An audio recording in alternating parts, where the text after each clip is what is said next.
Hi, my name is Iris Fong. I am representing Group 12 today, and we're going to talk to you about our patient HG. HG is a 73-year-old male who came into the pharmacy complaining of shortness of breath, feeling anxious, with some chest pain, and in constant need of his rescue inhaler. He said the symptoms started yesterday after he took a walk with his wife. He woke up this morning with a headache and had trouble breathing. And right before he came into the pharmacy, he also experienced a nosebleed. We asked HG about his medical history. He brought up that he was first diagnosed with asthma about 8 years ago, and the doctor started him on the Advair discus 6 months ago. He did not mention that he's hypertensive, but we could tell from his medication record. We asked about his family medical history. It turns out HG's father died of heart failure at age 65. His mother was diabetic and hypertensive and died at age 72. In terms of social history, HG denied ever smoking, and he said he only drinks once a week, one beer at the Elks Club every Saturday. Based on our understanding, sometimes such places could have a lot of secondhand smoke, but it's not clear if he was exposed to secondhand smoke. We didn't ask for that part of the details. We don't know anything about caffeine use or illicit drug use. He didn't bring those up. We also don't know if he does any exercise. HG said his asthma was well under control before yesterday, that usually he would only need to use his rescue inhaler once or twice a month after strenuous exercise. It's not clear what he defines as strenuous. We may ask for more details later. When we took his vitals, his blood pressure was 190 over 122.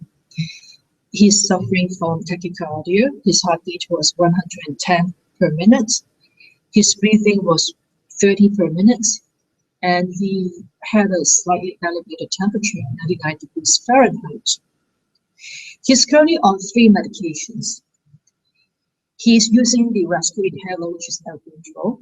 He uses 1 to 2 puffs by mouth. Inhalation by mouth as needed every 4 to 6 hours. And he's also using the Advair twice a day, and he's taking a lasnoprazole 10 milligram tablet once a day. Our assessment is that his chest pain could be a sign of something more serious, like a cardiovascular event. Clearly, with a first relative dying of a cardiovascular disease, greatly increases HG's risk of suffering from the same problem. And we believe he needs to see a physician as quickly as possible for evaluation of his cardiovascular concerns. His blood pressure, his shortness of breath, his chest pain, and feeling of anxiety could all be indication that he's currently having a cardiovascular event. The hypertension and tachycardia could be aggravated by his overuse of his rescue inhaler, which leads to overstimulation of his adrenergic receptors. Secondly, HG's blood pressure is not under control. Although in principle we should take a second measurement after a few minutes, just to let him calm down to make sure. Um, his headache and his nosebleed are also signs of hypertension. And again, we believe this could be tied to atrial overstimulation. There is, of course, the possibility that he's suffering from some kind of undiagnosed cardiovascular disease as well. But for that, we need to do more labs and monitoring. HG's notion that he's allergic to his inhaler is most likely untrue. He was using it, he had used it for 6 months successfully without such symptoms. And even now, he doesn't present classical symptoms of allergy.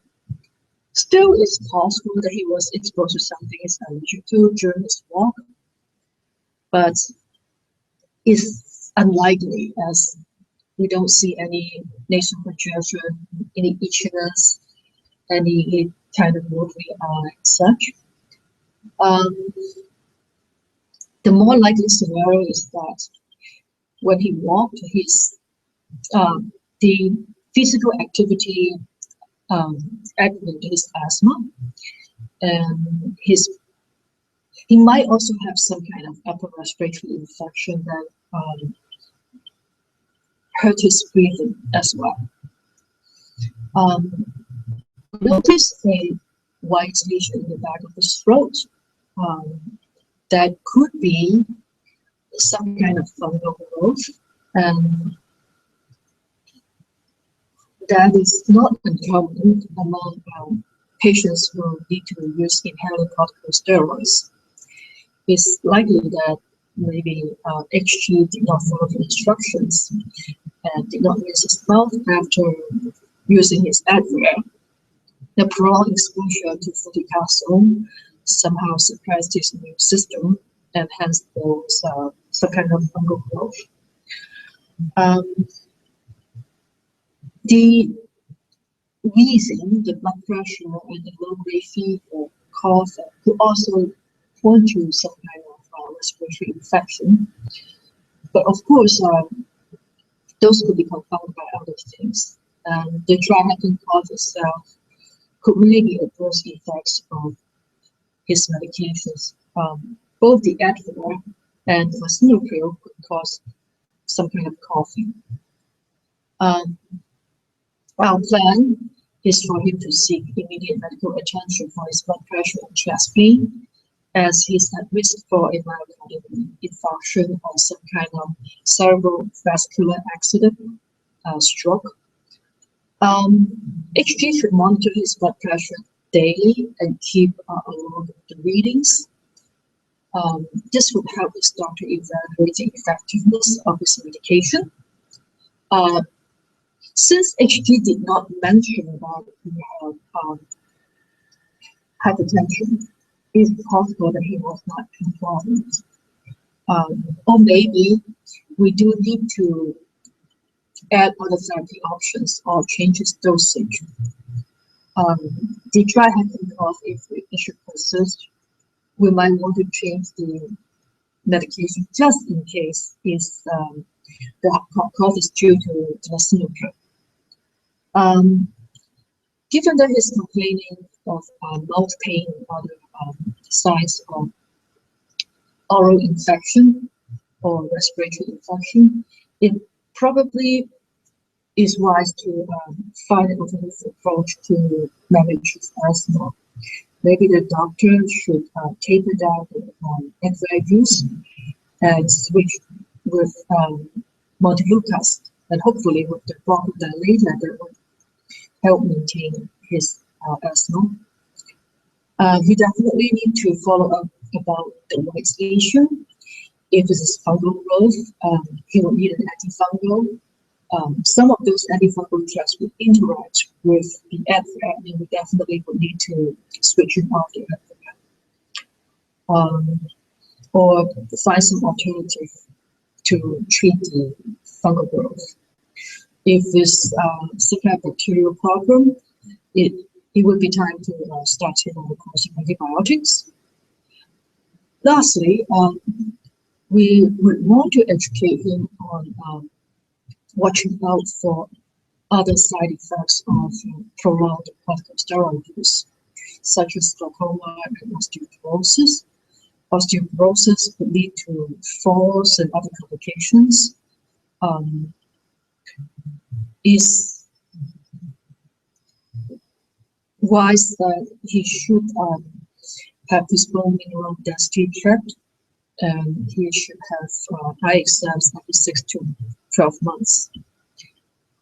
And usually for asthma patients, they should keep some kind of diary, so we would understand about the triggers and symptoms. They should be encouraged to keep daily readings of his peak expiratory flow, so we know if his asthma medications are effective. This concludes our evaluation of HG. Thank you.